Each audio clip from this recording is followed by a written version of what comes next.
আসসালামু আলাইকুম প্রিয় শিক্ষার্থীবৃন্দু। কেমন আছো সবাই? আশা করি আল্লাহর রহমতে সবাই ভালো আছো। প্রাথমিকের মেধা যাচাই পরীক্ষা নিয়ে ধোঁয়াশা। জাগনিউজ24.com তোমাদের জন্য একটি সংবাদ প্রতিবেদন তারা তৈরি করেছে। তো আমরা এই সংবাদ প্রতিবেদনটি আমরা পড়ে নেব এবং কি জন্য তারা ধোঁয়াশা বলতেছে সে তথ্যগুলো তোমাদের মাঝে তুলে ধরবে ইনশাআল্লাহ। ভিডিওটি সম্পূর্ণ দেখবে তাহলে অনেক উপকৃত হবে। শুরুতেই বলে রাখি, তুমি যদি এখন পর্যন্ত আমাদের চ্যানেলটিকে সাবস্ক্রাইব না করে থাকো, এখনই আমাদের চ্যানেলটিকে সাবস্ক্রাইব করে রাখো, কারণ পরবর্তী সকল আপডেটগুলো তোমাদের জন্য।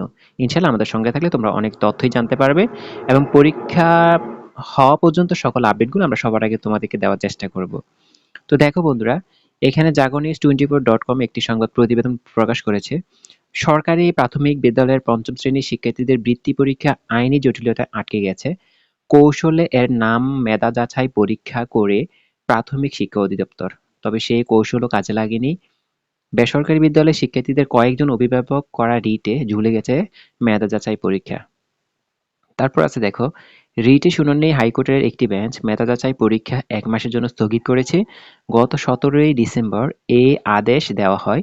তবে পরীক্ষা হবে নাকি হবে না তা প্রাথমিক শিক্ষা অধিদপ্তর থেকে জেলা উপজেলা শিক্ষা কর্মকর্তা এবং শিক্ষকদের জানানো হয়নি।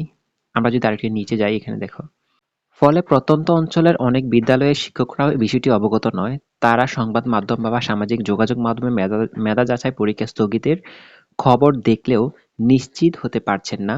এ নিয়ে ক্ষুব্ধ শিক্ষক এবং অভিভাবকরা।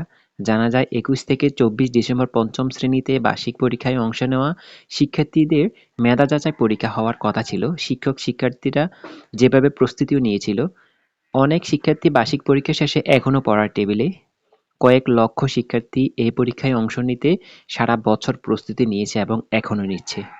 তারপরে যদি আমরা একটু নিচে স্ক্রল করে যাই, এখানে দেখো, কুষ্টিয়ার একটি সরকারি প্রাথমিক বিদ্যালয়ের শিক্ষক আজম উদ্দিন জাগো বলেন, পত্রিকায় খবর দেখেছি যে হাইকোর্টে পরীক্ষা স্থগিত হয়েছে, কিন্তু আমরা সব সময় প্রাথমিক ও গণশিক্ষা মন্ত্রণালয় এবং প্রাথমিক শিক্ষা অধিদপ্তরের চিঠি, আদেশ, পরিপত্র অনুসরণ করি। এখন অধিদপ্তর বা মন্ত্রণালয় থেকে আমাদের কিছু জানানো হয়নি। আমরাও শিক্ষার্থীকে অভিভাবকদের কিছু জানাতে পারছি না। এ নিয়ে সবার মধ্যে ধোঁয়াশা শুরু হয়েছে। তারপরে আছে দেখেন, শুধু শিক্ষক নয়, প্রাথমিকের জেলা উপজেলা পর্যায়ে শিক্ষা কর্মকর্তারাও বিষয়টি অবগত নয়। অনেক কর্মকর্তা আদালতের নির্দেশের পর অধিদপ্তরে যোগাযোগ করে জেনেছেন পরীক্ষা হবে না, তবে কোনো লিখিত বা আদেশ এখানে নেই। তো এখানে আরো কতগুলো কথা আছে। তো এখানে যে কথাগুলো লুকিয়ে আছে দেখেন, আপনাদের যে পরীক্ষা হওয়ার কথা, আপনারা যারা গার্ডিয়ান আছেন আপনারা অনেকেই জানতে চেয়েছেন যে পরীক্ষা আসলে হবে নাকি হবে না, বা পরীক্ষা নিয়ে এত নাটক কেন। তো একটা বাচ্চা সারা বছর পড়াশোনা করে একটা হার্ডলি একটা প্রিপারেশন নিয়েছে পরীক্ষা দেওয়ার জন্য। পরীক্ষাটা হয়ে গেলে ভালো হতো, কিন্তু পরীক্ষা পেছানোর কারণে অনেকগুলা কারণ রয়েছে এখানে। যে কারণগুলো আপনাদেরকে আমরা অবশ্যই ভেঙে ভেঙে বুঝিয়ে দিচ্ছি। আর পরীক্ষা হবে নাকি না হবে, হওয়ার সম্ভাবনা আছে, সেই তথ্যগুলো আমরা তুলে ধরতেছি। প্রিয় শিক্ষার্থীবৃন্দ, কেন পরীক্ষাটায় ধোঁয়াশা বললাম, এখন কেন বললাম যে তোমাদেরকে নিয়ে জাস্ট একটা নাটক করা হচ্ছে, সেই টপিকগুলো আলোচনা করতেছি। ১ নাম্বার যে টপিকটা থাকবে সেটা হচ্ছে, দেখো, পরীক্ষা যে স্থগিত বা বাতিল করা হয়েছে সেই সম্পর্কে কোনো চিঠি, কোনো তথ্য বা কোনো নোটিশ লিখিত মাধ্যমে প্রকাশ করা হয়নি। যেমন তুমি যদি তোমার স্কুলের কোনো শিক্ষককে, তোমার প্রধান শিক্ষককে জিজ্ঞেস করো যে, "স্যার, আমাদের যে পরীক্ষাটা যে স্থগিত করা হয়েছে, ওইটার কি কোনো নোটিশ আপনাদের কোনো শিক্ষা বোর্ড থেকে দিয়েছে?" তারা নিজেরাও বলতে পারবে না। এখন পর্যন্ত গ্রামের অনেক স্কুলে আছে, এখন পর্যন্ত ক্লাস চলতেছে, বলতেছে পরীক্ষা হবে, আমরা এখন সিউর কোনো তথ্য পাইনি। তো এই তথ্যগুলো দেখো, কোনো লিখিত কোনো মাধ্যম নেই যা মন্ত্রণালয় তোমাদেরকে জানিয়েছে।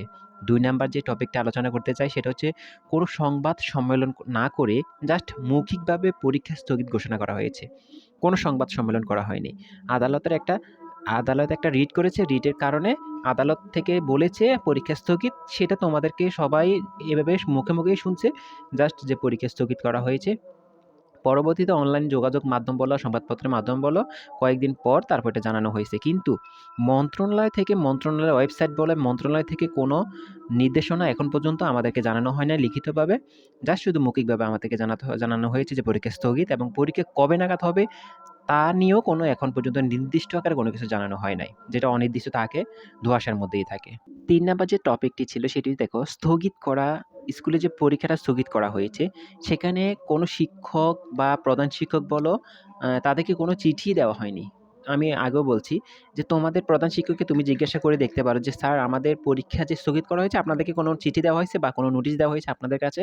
মন্ত্রণালয় থেকে দেখবে তারা বলবে যে, "না আমাদেরকে কোনো নোটিশই দেওয়া হয়নি।" আমি আজকে খবরে যখন তোমরা দেখেছো এখানে জাগনিজ24.com এ যে খবরটি দিয়েছে বিভিন্ন জেলায় এখন পর্যন্ত শিক্ষকরা জানে না ঠিকমতো যে আসলে তাদের পরীক্ষাটা হবে নাকি হবে না এরকম কোনো নির্দেশনা উপর থেকে আসেনি।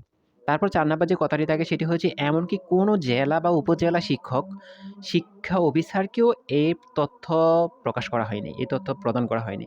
দেখো স্কুলের শিক্ষক আর প্রধান শিক্ষক পাবে না সেটা ঠিক আছে। তারা একটু নিচু স্তরে আছে। কিন্তু উপজেলা যে শিক্ষা অফিসার আছে তারা তো পাবে। জেলা যে শিক্ষা অফিসার আছে তারা তো পাবে। তারাও কোনো লিখিত নোটিশ বা প্রদান ওখান থেকে লিখিত কোনো তথ্য পায়নি। জাস্ট শুধু সংবাদ সম্মেলনে শুনেছে। আর তোমাদের এখানে ওই যে অনলাইন মুখোমুখি যা আছে ওখান থেকে অনলাইন যোগাযোগ মাধ্যম থেকে তারা শুনে। ৫ নাম্বার যে কথাটি আছে বন্ধুরা দেখো, পরীক্ষা হওয়ার পিছনে এখনো আশা হারায়নি লাখো, লাখো স্টুডেন্ট। তারা আশা করছে যে পরীক্ষা হবে। অনেকে স্টুডেন্ট আছে, অনেক গার্ডিয়ান আছে তারা কমেন্ট করে জানাচ্ছেন বা অনেকে সামাজিক যোগাযোগ মাধ্যমেও জানিয়েছেন যে তাদের বাচ্চাকে সারা বছর একটা প্রিপারেশন নিয়ে পড়াইছে পরীক্ষা হওয়ার জন্য। পরীক্ষা হলে বাচ্চা ভালো ফলাফল করতো বা একটা অভিজ্ঞতা বাড়তো। তো এইজন্য তারা এখনো বুক বেঁধে আশা বেঁধে বসে আছে যে পরীক্ষাটা হবে।